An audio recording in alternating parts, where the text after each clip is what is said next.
Since I'm new to this particular platform, so I'm exactly not sure whether this video is going live or not.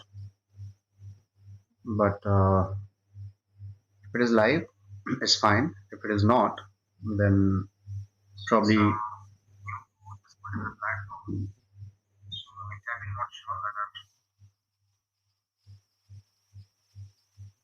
if it is going live, then it's fine. If not, then probably what we can do is uh, we can record and upload it, something like that, because technologically I'm not good enough as far as this live streaming is concerned. This is I'm doing for the first time, so let me see. I mean, I don't know how to know that whether it's going live or not, but I believe that it might be. If not, then probably I'll you know record it and then share it on YouTube, something like that. So bear with me. I'm so sorry, and धीरे धीरे सीख जाऊंगा. मतलब इस उम्र में थोड़ा इन technologies को सीखना मुश्किल होता है, but it's not some sort of impossible kind of thing. So probably क्या कहूँ मैं. अगर होगा लाइव तो ठीक है, नहीं होगा तो कोई बात नहीं. मतलब दो चार गालियां दे लेना और उसके बाद फिर रिकॉर्डेड वाला देख लेना, ऐसा कुछ कर लेंगे, है ना. ठीक है. सो let's hope for the best, and I think without wasting the time we should proceed with this, because whatever the thing may be, I really don't know. So ठीक है, let's go ahead. Now, though it was supposed to start at 11 only, but a couple of minutes delayed because of doing the settings, or in fact learning the settings. I'm very new to this OBS and YouTube and all those things. So just give me time for maybe uh, a day or two, something like that, to learn all these things, because it was very short notice. Day before yesterday, we planned to have a session today, and I mean, within a day, we were not able to prepare the stuffs properly. So if any technical glitches or inconveniences are there, extremely sorry. But if not, then don't worry. Maybe I don't know whether this class is getting recorded or not. But suppose it is getting recorded, then definitely I'll upload it uh, with the help of my team, so that you can watch it later on at your convenience. So shall we proceed? I mean, I'm assuming that you are able to see. That's why I'm asking. Shall we proceed? I'm not sure exactly whether you are able to watch it or not. But let's move forward, believing that you are watching it. So I hope you might be able to see the screen and FES. Then, as I told you, today's class we are going to discuss about the orientation program as far as the public administration is concerned, right? So basically, it's related with the optional orientation, right? When we talk about optional orientation or optional subject, then we'll discuss the couple of things, in general for all the optionals, right? So this is something like common discussion. So maybe we can say that common discussion in the sense which is applicable to all the optional, because all the options are equally good. However, this workshop or orientation is in particular, if we talk about, then it is related with the subject which we are going to take. So in particular, it is going to be related with public administration.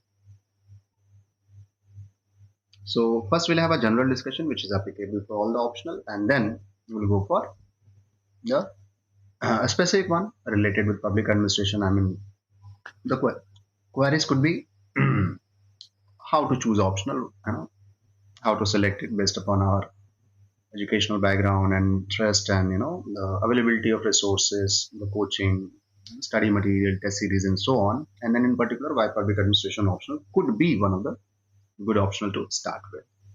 And then other things also related with the public administration, like some bit of analysis of the previous year question papers, how the performance or marks of the candidates were there as far as last couple of years are concerned. So every bit of detail we'll discuss today, though I'm not going to convince you to take public administration because all the options are good as I said, but since I'm taking public administration, that's why I'll brief you in detail about public administration. However, we are not going to emphasize that you opt for public administration. That's your call. You can take any optional.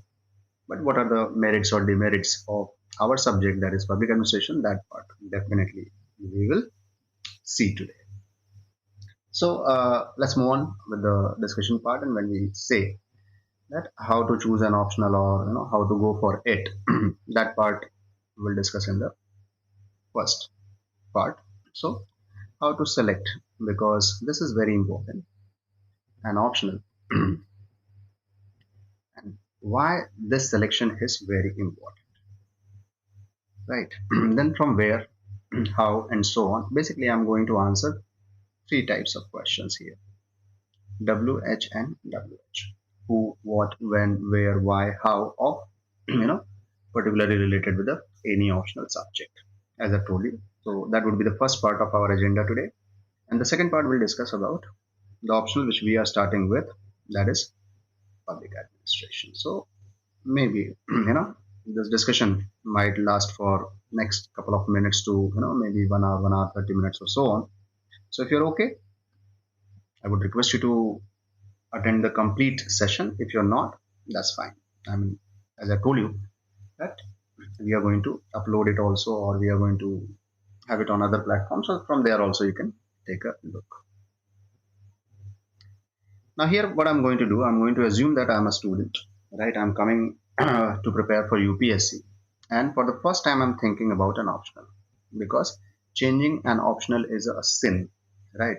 It's a curse, because once you change your optional, obviously it is just like postponing your success for next 1.5 year cycle, because this whole exam takes 1.5 year to get completed. So basically we are going to run behind our schedule or our success at least 1.5 year or 2 years if we change the optional. So before changing the optional, you know you must think about it, that rather than changing the optional, take some time extra, maybe 1 week, 2 week, 3 week, to decide it finally. And once you have decided to go for a particular optional, let's say XYZ, then stick to it, come what may. Don't change it, because if you are going to change it, nobody else other than you is going to bear the curse of it. Starting a new optional is altogether very, very painful, right? So please don't do that. Now, coming back to selection of the optional, so how to choose the optional or which optional we should go for. So when we talk about, let's say UPSC, just a brief, I'm assuming that all of us are beginners, those who are, the ones who are into the series of preparation or given attempt also, maybe prelims or mains or reached up to interview. For them, it could be a quick revision. But those who are attending it for the first time, let me make them understand it very systematically. It applies to all the category of students, whether you are a fresher or you have some experience of this particular examination. So as I told you that this exam would be of two stages. One is prelim stage, other would be written stage, which comprises of two stages, that is mains and interview part. This is a basically one stage only, mains and interview, which is called written test and preliminary test as per UPSC notification. However, general understanding is it's a three-stage examination. People call it first stage, second stage, and third stage, but technically speaking, it's a two-stage examination. Now, when we talk about prelims, initially they're used to have the optional and GS, but when the syllabi change, then now we have GS and CSAT.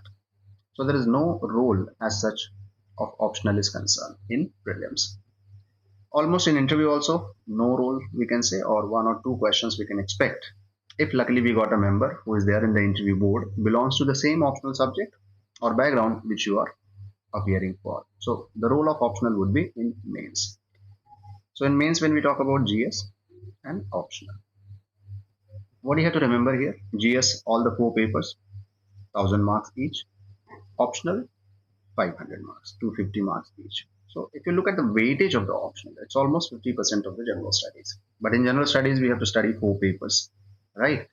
And that too in depth, so that we get 250 marks each for all the four papers, clubbing it to be 1000 marks. But in optional, you have to study two papers, again 250 marks each. So all these papers are of 250 marks each. Now the problem is what? The problem is when we try to compete with GS, almost every student who is writing the mains after qualifying PT, close to 15,000 students will be there. But trust me, those 15,000 students will be very close to each other as far as general studies are concerned. Because here in all the four papers, if you see the aggregate marks, it comes close to 45 to 50%, so roughly about, we can say, 450 to 500 marks. What is the thing? Thing is that it is the optional which gives an edge to the student, to get a call for the interview. So that's why optionals cannot be taken lightly. And generally, what happens if we go for GS? So in GS, if you score 40 to 45% marks, it is considered to be very good. But to get an interview call in your optional subject, you need to score somewhat 60% marks. So when we say 60% marks plus, means out of 500, whatever your optional is, if you are somewhat 300 plus or close to 330, then you won the game. This is the beauty of the optional. Anything above 300 is a for sure call for you as far as interview is concerned, right? And getting 300 marks is not very difficult. I mean, 60% mark would be the least you might have scored, school or the college exam or the board exam. Only thing is we need to understand how to do that.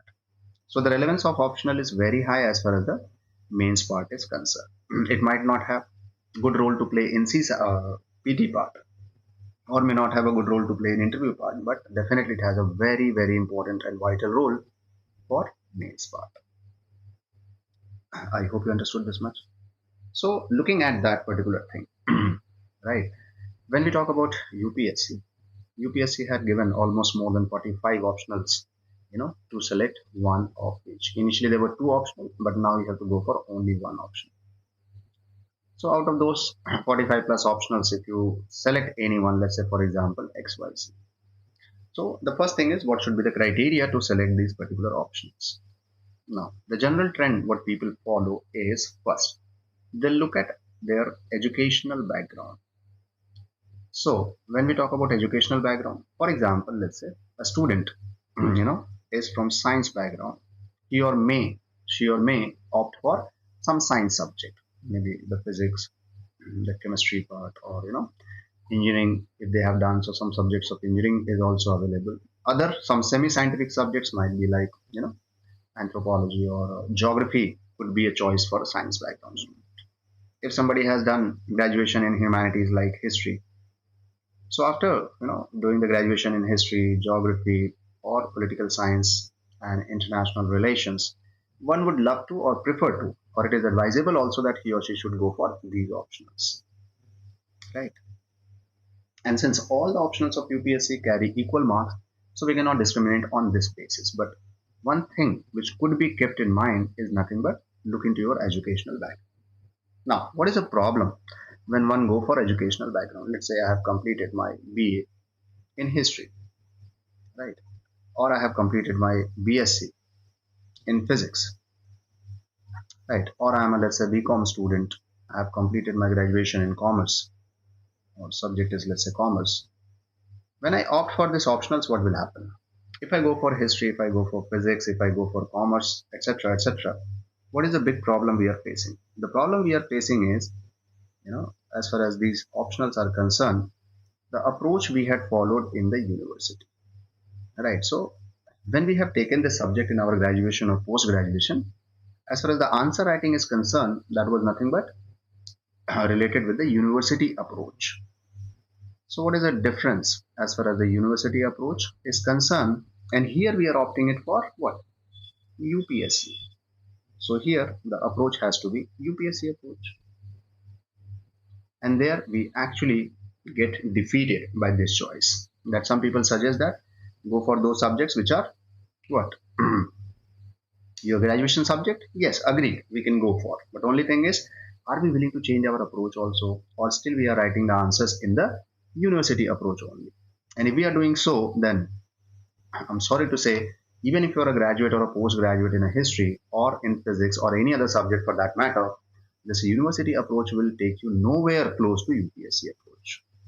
So obviously you can say, what is the difference between the two? Is there any difference? Definitely there is a difference. What is the difference? When we go for university approach, I hope you remember that we have a habit of preparing for the examination at least a week before or sometimes a night before. So today we mug up the things and tomorrow we'll write the answer. But what kind of questions, which are there in the university mode? Generally, those questions are same type, W, H, and WH. That is who, what, when, where, how. Or in simple terms, layman terms, if I say, basically they are objective questions.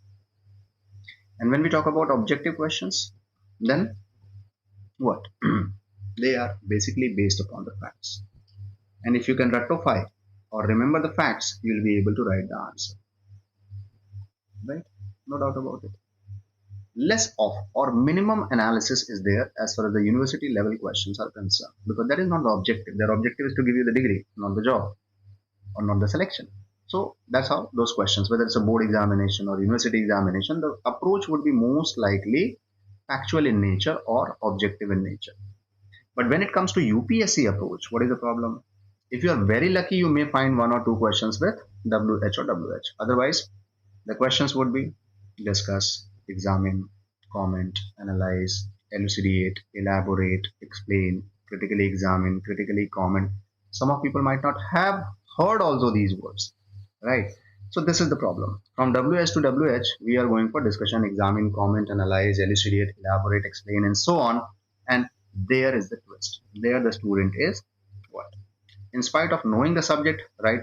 Graduation means 3 years study, still they are not able to write the answer. And this is what the problem which they face in many optionals. So basically the problem is writing the answer. Answer in the sense what? Answer from the UPSC perspective. This is the first thing what they have to keep in mind if somebody is thinking of opting for that subject which he or she has done in the university or the graduation curriculum. You can, right? But think twice before opting for it, because if you are confident enough that you will be able to switch yourself from university approach to UPSC approach, go for those subjects. If not, then stay cautious. So this is the first factor, let's say educational background for any optional. We are not talking about public administration per se, but let it be for any optional. This is what we have to look at.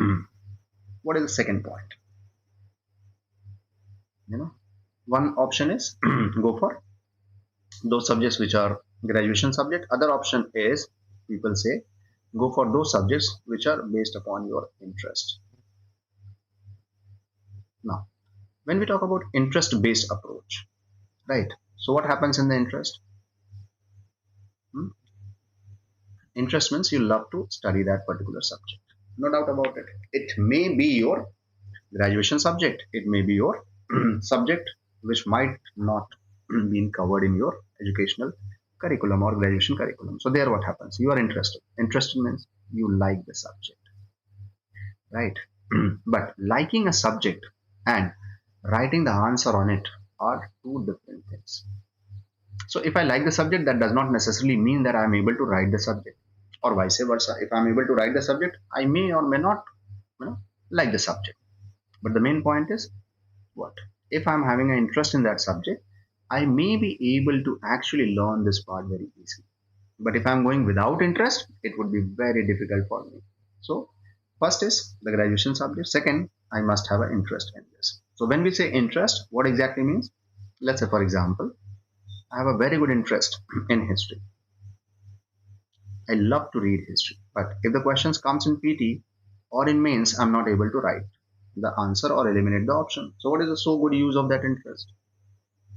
But let's say example, I hate polity, but I'm able to solve the questions which are there in prelims and in mains. Then what? It is good for me. It will give me the marks. It will help me to qualify the successive stages of the examination. So interest is one thing which based upon or depends upon likes and dislikes. It could vary from subject to subject. But the point is, what is your favorite subject or best subject? Not based upon your likes or dislikes, right? Or your interest or no interest. It is based upon how far you are able to actually write or attempt the questions which are there in the examination. So if you're comfortable in the subjects for which you can write the answer comfortably or eliminate the option, go for that particular. Okay. Perfect. Third, people say opt for those subjects which are what? In trend. That is, there are some trending subjects in the UPSC. I don't know who decides the trend, but some people say that there are some trending subjects. Like, for example, to quote, some people may say that this particular year geography was very trending. Many questions were. At some particular year, sociology might be very trending. At some particular year, PSIR might be very trending, etc. etc. What is the meaning of trending? Third point here, what you have to keep it. UPSC actually have only one trend. So basically, UPSC is following only one trend. And what is the trend of UPSC if you analyze? No trend. So the answer is no trend. UPSC do not follow any point of or any type of trend. It is the coaching institutions and the other facilitators. They have created that hype as far as the trend is concerned.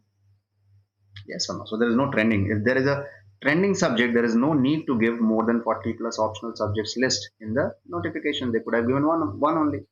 So for UPSC, what is the trending subject? Only one trend, and that is no trend, no trending subject. Now, you people are young enough, you might not understand, but if we say, during the late 90s and early first decade of 21st century, some subjects were at peak. Some subjects were like, very small, like Pali literature. People used to take it, 200-page notes, attempt all the questions. Questions were also repeated. But UPSC ultimately removed that. So, we cannot fix the trend of UPSC, what actually UPSC is going to do. Okay, trending may be based upon some analysis, like for example, number of students selecting from that subject or number of students appearing from that subject, right? What is the average marks they are getting? So it's based upon the selection part. It's based upon the appeared candidate. It's based upon the number of marks and so on. But that's temporary. It can change for any attempt. Let's say for this attempt, PSIR may be a very good option. But for next, socio may be turn out to be a very good option. For the next year, anthropology may be a good option. So we cannot ride the tide until we are not sure about it. So that is the one thing you have to keep it in mind.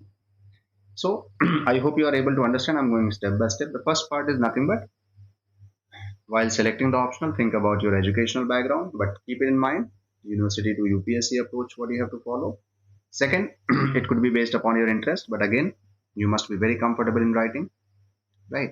Because if you are interested in, let's say, studying the social issues, family, marriage, kinship, and all those things.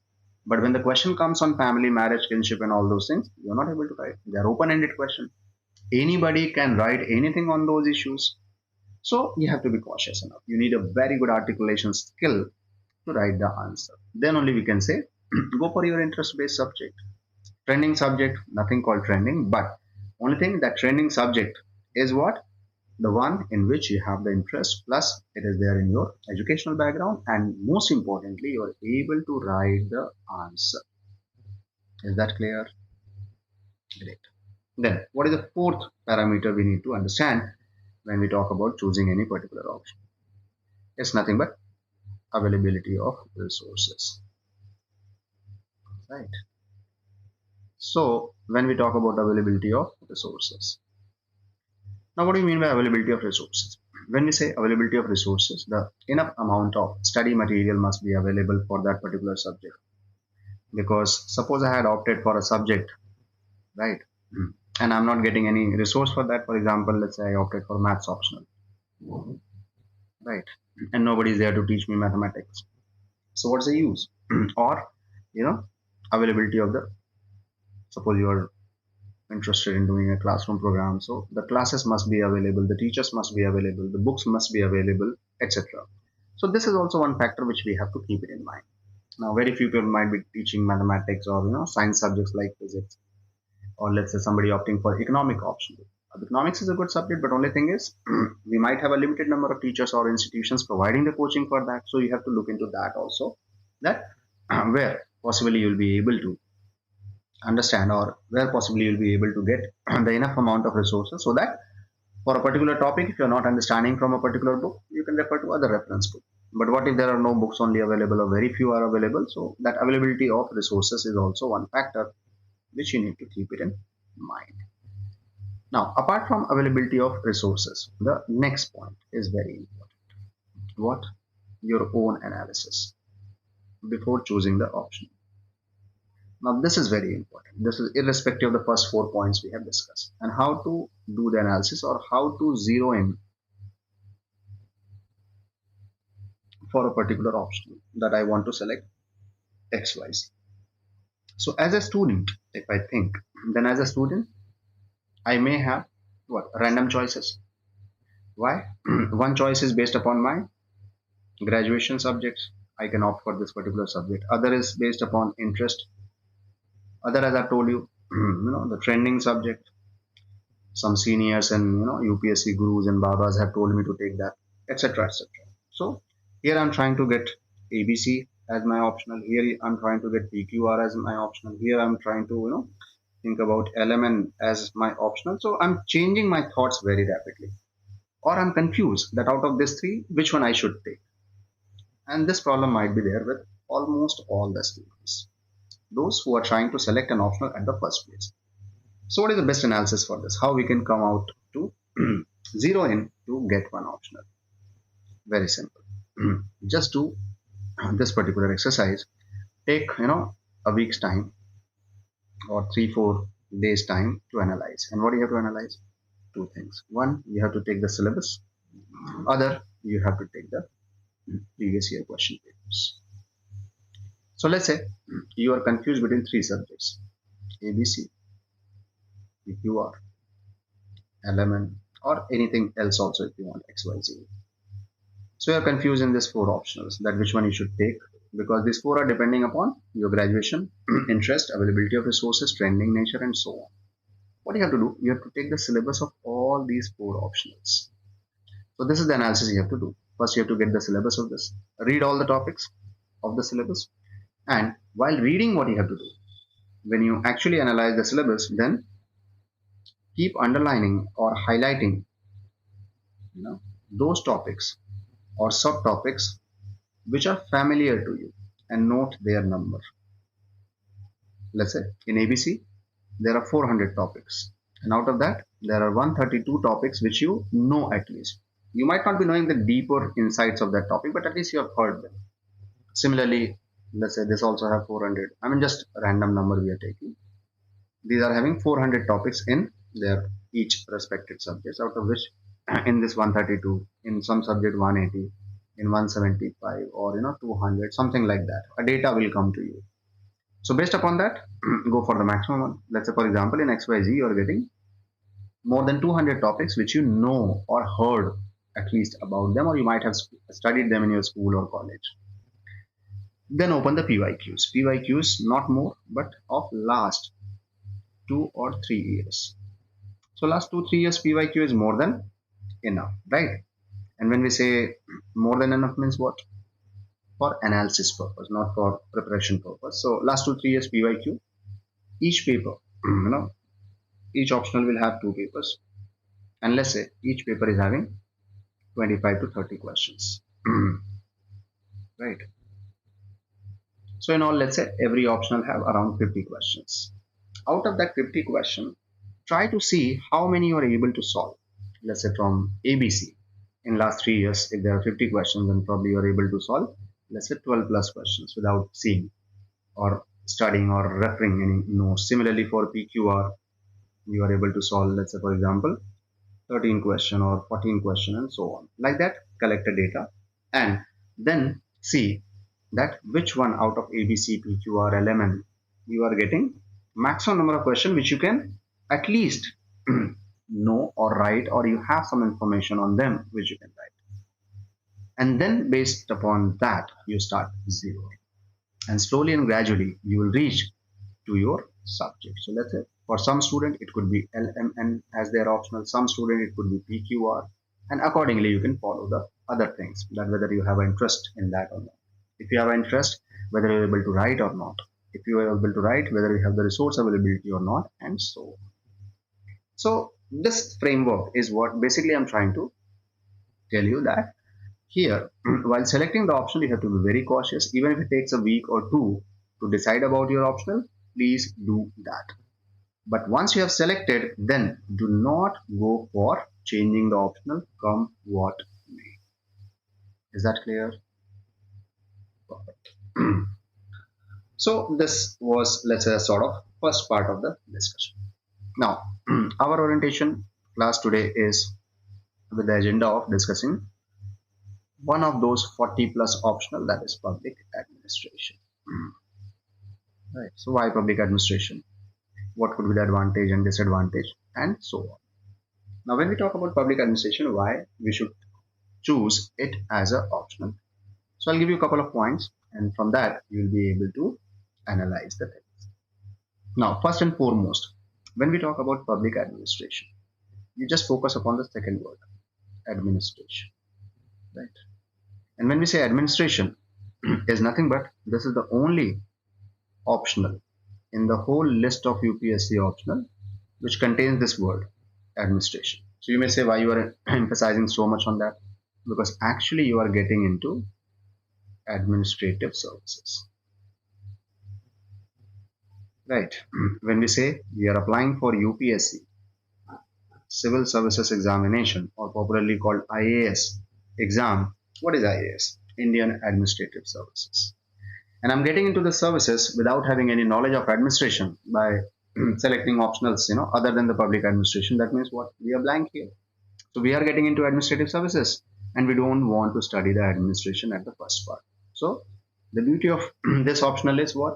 This optional is nothing but it will give you detailed insights of administration right from micro to macro level. You might have heard about a term called bureaucracy. You might have heard about a term called collectors, magistrate, police officers, commissioners, how they work, secretaries, what is the meaning of secretariat, how our the political leaders or executive, right from the president of India, till the secretary to a particular department or ministry, how they work. All these things would be crystal clear when we talk about public administration as an optional. So it will talk about the administrative services or administration, which is what? A key factor for this particular exam. So this could be one reason you can say that why we are emphasizing upon this particular option. Second, when we talk about public administration, this is a kind of optional which prepares you for pre-entry level preparation to post-entry level preparation. Now, what is pre-entry and post-entry? Pre-entry means until unless you are not qualifying UPSC, that is UPSC exam. So here, the part before, that is, as I've told you, it will help you in mains. So public administration optional in mains, that is before entering into the services. Once you qualify, then you'll go for training. Let's say you're going for Masuri, LBSNA, or SVB, Sardar Vallabhbhai Patel, and so on. So point here is what? Whenever you get into the services, what happens? There also you have to undergo a training program, right? And this training program is not of a day or two, popularly known as foundation course. Basically, it's a almost 30-month long course, which includes many things like your field training, your budding, your working in a collectorate office under his or her guidance. So a couple of things are there. But under this 30 months program, almost for 24 months, you will be studying. So in Masuri, it's just like another school or class. There would be 4 semesters, which will be conducted none other than by UPSC. So for some people, it might be a new information, but UPSC conducts your exam before entry in the form of mains, prelims, and interview.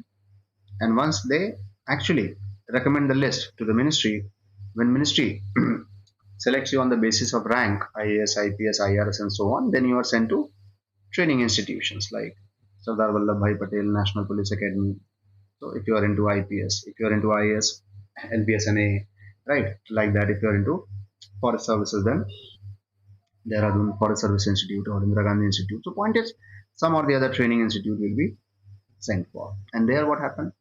Again there, the UPSC will conduct a 6 month semester, that is 4 semester in all in 30 months training, and there also will get marks. And based upon the marks obtained here, your final rank, let's say you are a UPSC topper, you will get IAS. So like you, there will be 100 plus people who will get IAS, but not everybody would be posted in an equivalent rank, right? So it will depend upon how many marks you have got actually in Masuri also. And here, when we talk about the marks, it is must to pass this. If you fail, again you have to go for foundation course. But the big thing is, what are the subjects which are taught in this training? So the subjects which are taught in this training program are what? Here you'll study about law. Here you'll study about economics. Here you'll study about administration.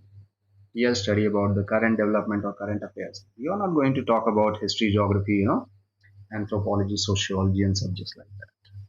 So if you look into here, the maximum emphasis would be given on administration because you are going to be placed as a bureaucrat in administrative services. So public administration will not help you only at the pre-entry level, but even it is going to help you at the post-entry level as far as your training programs are concerned.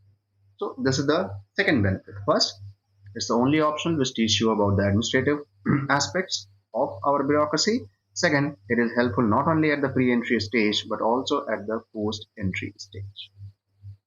Right? Then, what is the third advantage? Now, third advantage of this, when we talk about public administration as an optional, is what? The syllabus part, right? And its coverage plus the marking scheme. So I'll brief you about these three. When we talk about optional, let it be any optional, right? All of them are for 500 marks. So if I have to score something out of 500 marks, obviously I can take a subject which is very lengthy or which has a very huge syllabus, and I can take a subject which is slightly short, right? Because ultimately all the subject, whether it's shorts or whether it's long subject, I'm going to get 500 marks only, no doubt about it. Yes or no? So when we talk about the length, here length means we are talking about syllabus. Now, when we talk about syllabus, we have taken a subject where it has, let's say, more than 600 plus units, which we have to study. You have opted for a syllabus for a particular option which has only, let's say, 250 units. Which one is more easy and comfortable to cover? Obviously, the one which has lesser number of units because we have to have that particular information. See, this exam or optional selection is not for pursuing your PhD or higher studies. It is just to have the understanding of the topic so that you can write the answer. So when we talk about public administration, as far as the syllabus is concerned, all the optionals will have two papers. Here also we have two papers, paper 1 and paper 2. And when we talk about paper 1 and paper 2, then very simple. Paper 1 have 12 units and paper 2 have 14 units. That means we have to prepare 26 units. Right? That means overall syllabus of public administration is divided into 26 units, or you can say 26 chapters, as simple as that. Right? Obviously. Now, when we talk about this 26 units, the point is how much coverage we have to get for that. So, the beauty of this subject is what? Out of this 26 units. Now, one thing is very clear. One thing is very clear.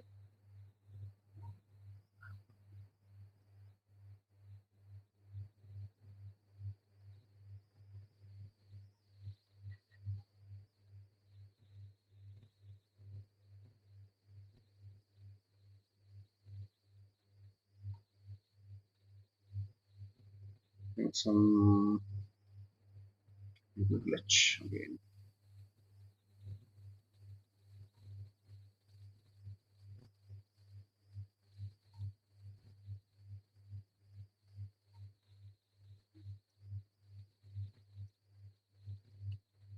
Just give me a minute, please.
Okay. Now I think it's working.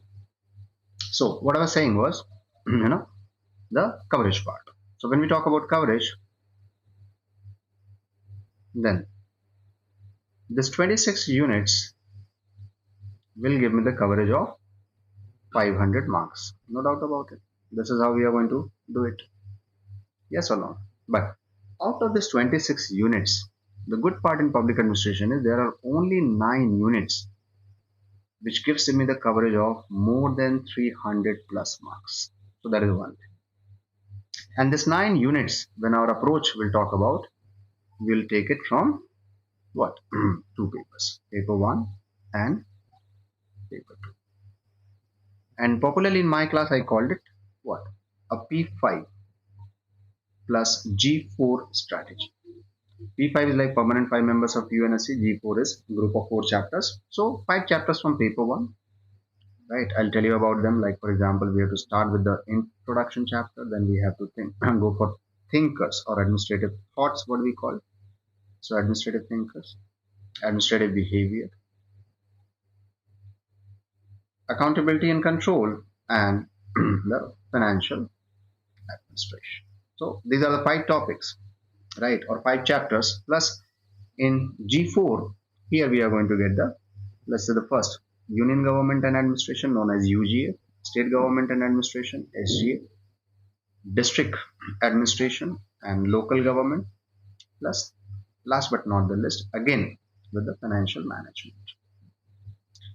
Right. So this financial management we clubs with financial administration so that it becomes one unit.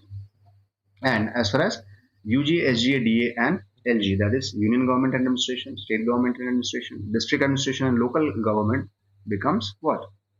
Collectively the G4 part. And only this 9 topics, they give me the coverage of what? 300 plus marks. And this we can see in every year's UPSC mains question paper. So for 26 topics, the 9 are the one where we have to focus a lot because we'll get the coverage over 300 plus marks. And for remaining 200 marks, right, then we have to study the remaining topics of public administration, that is 17 chapters or 17 units. So initially our focus would be on P5 and G4, and then we'll have a coverage of 17 units. But total, when we talk about total public administration, roughly contains 280 plus topics. So here topics means not the units, subtopics. In a unit, let's say first unit have 9 topics like that. So roughly about 280 plus, or we can say 275 plus topics are there. And what our approach would be? Our approach would be very simple. For all the topics, let's say we are starting chapter 1. So in chapter 1, we have, let's say, 9 topics. It starts with meaning, scope, significance, Wilsonian vision, and so on. On every topic while studying, our agenda would be to have what? At least 20 to 25 points on each topic.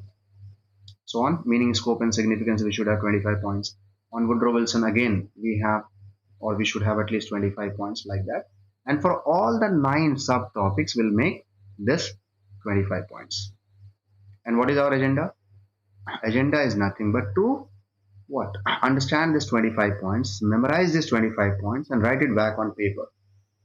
And this we are going to do for all the topics. So by the end of the course, what you'll have 15 to 25 topics on each and every subunit. It's something like, rather than getting fear of what UPSC will ask, we'll prepare ourselves and we can challenge UPSC or request UPSC that, dear sir, we have prepared the optional, now ask whatever you want to ask. Is that clear? So the approach would be very clear. I hope you understood what we are going to do. First, out of 26 chapters, we are going to take the 9 important chapters at the first place, and out of 9 chapters, for each chapter, what we are going to do, for each chapter we are going to classify the subunits, subtopics. So let's say it has 8 or 9 subunits, and on each unit our approach is what? To have 25 points, like that. Simple. and this will mark the completion of first chapter. Right. Similarly, for this also, second will have again 25 points. This would be our pedagogy, or this would be our approach. And what we expect from you? We expect from you to understand these 25 points, write them, read them, remember them, and again rewrite them back in the answer sheet with the help of previous year question papers. So that is the strategy that we are going to follow. See, what I want in simple terms. I want you to remember this 25 points on your tips of each and every sub-unit given in a particular chapter. And I'll make sure you must do it. No ifs and no buts for that. So if you're willing to do that hard work, then only come to us. And this all the points and everything will have a coverage of what? Through a strategy called chart making. So if you ask me what would be the notes of public administration, the notes of public administration would be this 26 charts or 26 page note. That's it. It's not going to be a 300 or 3000 page notes like other optional. It is going to have just 26 pages, and pages, or you can say 26 chart papers. Each of the chart will contain what? The systematic table. Let's say the first chapter is intro. In intro we have 9 units. On each unit we need 25 points. This we have to prepare. This we have to paste on our wallpapers, or the wall of the study room and all those things, or you can take a snapshot and keep it in your gallery. While traveling also you have to revise, while studying also you have to revise, while walking here and there also you have to revise. Once you get up from the bed, the first thing you see is the chart only, and revise those things quickly. By practice, it will be a point where you'll be able to remember all the information related with that topic. And that is what we are going to do in our classes through the audio and video recording of you people as well, because some of you are our mentorship students. So gradually we are going to apply this strategy to mentorship program also. That's why we started filtering out the students who are submitting their assignments on time. And then 7th October is the last date for submission for that mentorship program. Tomorrow onwards, we'll be exclusively dealing with those students who are going to cover this particular part. So that is what we are going to do it in optional also. Is it clear? So this is how we are going to approach as far as our public administration optional is concerned. Another advantage what we have now, this is somewhat expected. We are not sure yet, but this is what somewhat expected, that you all know that initially we had 2 optionals in UPSC mains along with the GS, but UPSC has made some changes. They removed one optional and now we have 1 optional only. So you have to select 1 optional. But you might be knowing some developments like appointment of the Khanna committee by the government, and it gave the recommendation to the UPSC that we should done away with this optional. Right. So they are planning to remove the optional subjects. Just try to assume the situation the day when the optionals would be removed. What will happen? When the optionals would be removed, obviously the GS, which is what? 4 papers now. Paper 1, 2, 3 and 4. Right. These are the 4 papers. Likelihood probability would be there. There would be introduction of paper 5 and paper 6. See, whenever UPSC does some changes, it experiments in some state PCS examination. So if you follow the syllabus of Uttar Pradesh Public Service Commission or a couple of more states where you see they have done away with the optionals, and what they have introduced, paper 5 and paper 6. So when we talk about paper 5 and paper 6, what that paper 5 and 6 would be tentatively when they are going to do away with that. Obviously, those syllabus which is taught in your LBS, Lal Bahadur Shastri National Academy of Administration, what is taught there?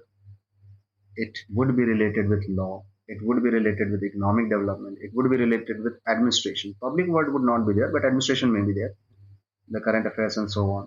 So obviously, if you opt for public administration, even if the optional goes out of the mains and introduction of 2 paper comes, then definitely you will have an advantage over other optional student, even if the syllabus changes, or even if they are going to do away. And most likely they are going to do it away, just a matter of a year or so, right? So if they do so, at least you will be on a safe side, because administration is going to be there, no doubt about it. It is administrative services altogether. So that is a 4th advantage what you can enjoy as far as the optional public administration is concerned. Then What is another thing? You might have heard about people saying that a particular optional have some overlapping or advantage in GS also. So the question is, does public administration have that? Definitely. When we talk about public administration, then in general studies paper, you'll find the help of the optional public administration mainly in GS paper 2. So when we talk about GS paper 2, it deals with the polity part. In fact, complete polity is going to be covered in public administration paper 2. So if you study public administration paper 2, I don't think so you need to read the polity, because it is going to be in a much more deeper sense. That is the first thing. Second thing, it will also have overlapping in paper 4. Paper 4 is about ethics. So when we talk about ethics, integrity and so on, basically this paper is based upon content from optionals like public administration, political science and international relation, or philosophy as an optional. So some bit of benefit you are going to get in paper 4 also. That is the second advantage. Third advantage, it is going to be there in paper 7. Now what is paper 7? Paper 7 is nothing but it's all about what? Essay. So you can say paper 1 also or paper 7 also, whatever chronology you follow, for 250 marks.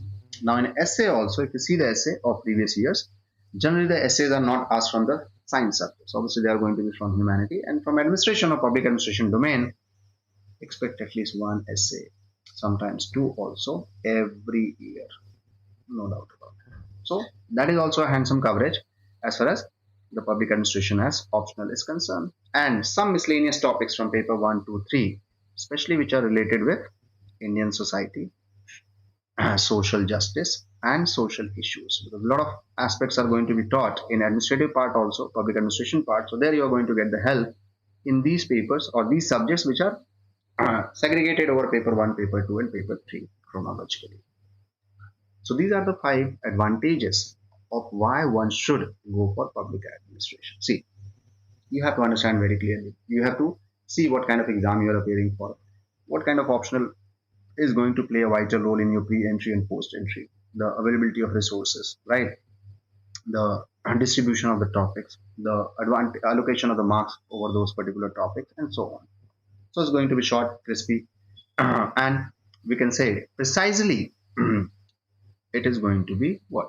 An optional which can be easily read, covered, analyzed within a couple of months. So at Ravi Pathak Academy, what we are doing. Now, you all might be aware that most of the big institutions, what they do, they charge for any optional subject, right?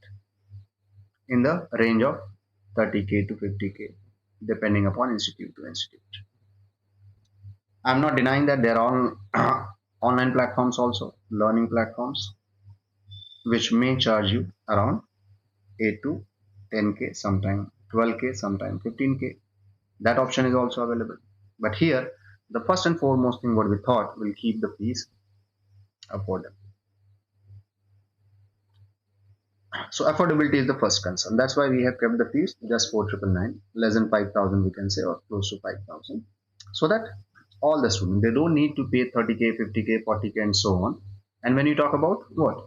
The teachers who are teaching the subjects, obviously when you pay 30K, 50K, somebody like me or our teaching fraternity, they would be associated with that.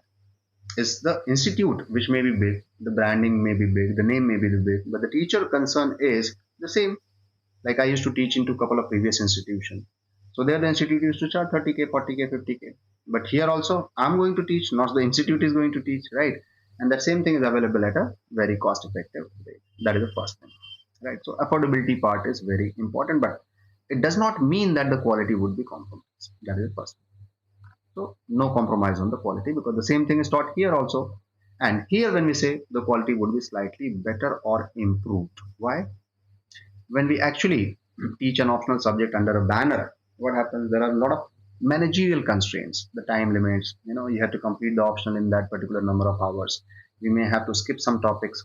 If we are explaining, we cannot dictate because we will consume time. But here, since this academy belongs to us, our whole team is there, right? So there is no restriction as far as how many hours we have to teach. what we have to take. Like suppose we have to take test series. Now we don't have to rely upon someone to make the papers for us. We can do so. If we have to go for evaluation, then we can evaluate immediately. It's not like we have submitted the answer and then evaluation is coming after 3 months and so on. If we want, not only what we can actually explain the topic in the class, but we can make the dictation also. We can make the students write also. Though I'm against that particular thing because our motto is notes collector to district collector, not to make you notes collector. But suppose I have to make you write something, I can do so. I don't have to worry for how much time it will take, or whether the institute will allow me to take that much time or not, etc., etc. So these are the advantages what you are going to get. Plus, we as a team, Rahul is there, Rishabh is there, Aniket is there, I'm there. We all four are going to assist you 24/7. So if you have any query, we are just a call away. You can call us, you can text us, you can talk to us. We also run a free mentorship program that is called Umang. So through Umang mentorship program, you will be anyways connected with us. It's a completely free for GS, and the target is very simple. Target is to make at least 100 plus students to qualify PT. But when we made this target, at that time we thought this 100 students, when they will write mains, what will happen to them? Who will assist them in mains? That's why we thought of we'll request them, this 100 plus students, to take optional public administration. So that the way we are going to work for PT, that is Umang GS program, similarly we are going to work for mains also. Because it's of no use. Suppose we made 100 students qualify PT and they have opted for different optionals. How come we are going to help them? And we cannot rely upon other things like if somebody is doing optional from some other institution, whether they are getting same hand holding or not. So at least we are sure, and if something goes wrong, we will be responsible. So that is what the agenda, what we are trying to do. That if they are going to have the same optional, those 100 students who will qualify PT, if they are having the same optional, at least we'll be able to do the hand holding for them through or till their interview also. It's not that if the student have the other optional, we will not help them. Definitely will help them. But if something comes related with the optional, we might not be in a position to help him or her because we don't have an idea. Suppose somebody comes from anthropology optional and asks me, sir, how to get the answer for this question. How come I'm going to answer? But if somebody comes from public administration or somebody comes from political science, since I know the subject, somebody comes from sociology, I can help them. Right. So idea here is that only those 100 students, who are going to make in PT, and this is for sure they are going to make it in PT. For them, we want to make this particular subject ready for them, no doubt about it. Right. So what we are doing, we are commencing the classes from 13th of October. That is next week, right? And from 13th of October, we ask the student also about the timing and all those things. Some people are comfortable in 9 to 11 mode. Some are comfortable in 5 to 7 mode, right? Some are comfortable in 3 to 5. So there are different time slots which people want. So what we thought, we'll choose either of the one that Rahul, Rishabh, Aniket and I will sit together and decide. So whatever the time slot would be, let's say the class would be from 2 hours to 2 hours 30 minutes duration, because in online retention for this much long hours are very difficult. And in fact, those students who know me, I had never taken the offline class also for more than 2 hours, right? Because it's just difficult to get the attention. After 1 hour, people start sleeping. And in my class, yawning is a punishable, highly punishable offense, or it goes under rarest of the rare case doctrine. Okay. So you're not supposed to yawn. So what we'll do, either of the slots, we'll take the class and we'll make that live. Right. So the class would be live, no doubt about it. Plus, the recorded variant or version of the class is also going to be available to the students, those who are not available on these time slots. So they can watch it any point of time. And for that, they'll get the access to Ravi Pathak Academy app also, which we are making. Right. So definitely we'll share the link, and Aniket, Rahul and Rishabh will help you also to get yourself enrolled on the Ravi Pathak Academy app, which is going to be shortly available on the Play Store as well. So you can download that and probably you can access the class. The validity of class will keep maximum, so that it should not be that, if you miss the class today, you might not be able to see tomorrow or something. Though I was of the opinion that we should not keep the validity. But again, it's the input from Rahul, Aniket and Rishabh that no, we should keep, because some students might be working, the time slots might be mismatching, or some people may be preparing for 27, 28 exams. So for them, we need to keep some expiry date also for the classes. So that will be there, that will be briefed by our team, no doubt about it, right? And at last, what we are going to provide you or facilitate you, you know, in our public administration program, as I told you, it's a cost effective program, but does not mean the quality is down. So in public administration, obviously, we are going to have a classroom program that is nothing but available through online and app mode. Duration would be around 4 to 4.5 months, what we are targeting to cover the whole syllabus. Apart from that, it will have the notes part also in the written or in the PDF form. We'll provide you the test series part also, so that periodically you can evaluate, right? And the evaluation of this test series is going to be done by me only. So I'm going to do this evaluation.